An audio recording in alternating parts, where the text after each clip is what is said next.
when I generally don't know something, I'll tell them. And I think one of my strengths is I know the bits that I'm good at. So it's not a wide area, it's this. There's a whole load of stuff that I can't do.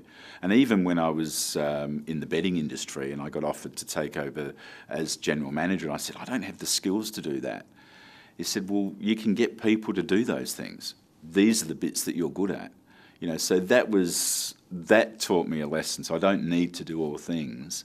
And I'd much rather employ people smarter than me because I know the business will grow. So, you know, so the bit that I do really, really well, and I understand and know the things that I'm absolutely no good at, and I let other people do them. But I give people a license to make their own mistakes. In my life, I've had a couple of really key people that have really stood out.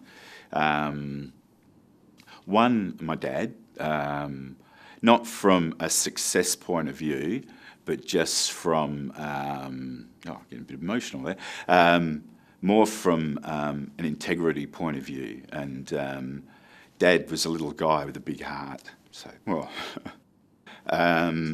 so that, you know, like, so Dad there, but from a business perspective, I've had some unbelievable friends that are really, really successful.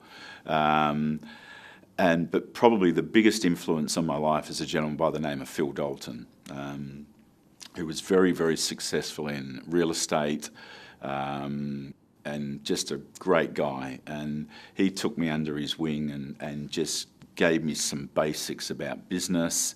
Because when I come into priority management, I was good at sales, knew very little about business and growing a business. And you need a business acumen as well to survive in this state. You know, so we've gone through now GFC, you know, recession, highs, lows, what have you, and we're still here. So, and Phil keeps saying to me, that's a credit to you, you've survived, you're the one that gets out there and does it. But he gave me some basic things that actually helped me survive.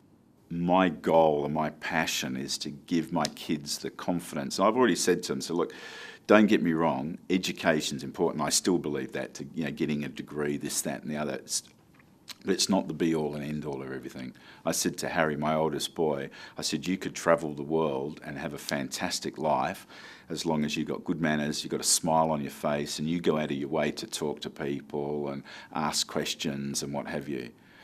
Because he was a 14-year-old kid, he's got long hair, he wears a hoodie. I said, so the first impression people are going to have of you is a yobbo teenager. So you've got to go out of your way to change their impression of you. And you can get that by smiling, looking them in the eyes and saying g'day, right? And so that, I love that, and just giving my kids the confidence. And I've got 3 kids that are just, I wouldn't say extroverted, but they've got great self-confidence. And my journey now, my passion is watching them grow. I can actually understand now, having kids, how my parents must have felt Christmas morning watching you open your presents. And when you actually get that and understand that, you think, wow. What inspires me is my kids, but also too to prove that I can do it for myself. You know, to prove to, you know, I suppose when I was younger I had some knockers and could have actually gone down the wrong path, and it was probably the stuff that my parents, you know, embedded into me, understanding what is right and what's wrong. And just, you know, I suppose respect for people as well, which, I don't know, unfortunately seems to be getting lost a little bit these days. So just, and Harry and Dylan's, my kids, they're the future. So the more young people that are instilled with that. But the interesting thing, like our group of friends, interesting enough, are all married, none are divorced, all got great kids, and it's sort of really interesting that the environment that they're growing up in is a safe environment, so they know what's right and they know what's wrong. my goal is for my kids to give them not only that ability to make the right decisions, but say, hey, you smile at someone, you talk to them, you go out of your way to connect with them, they will help you.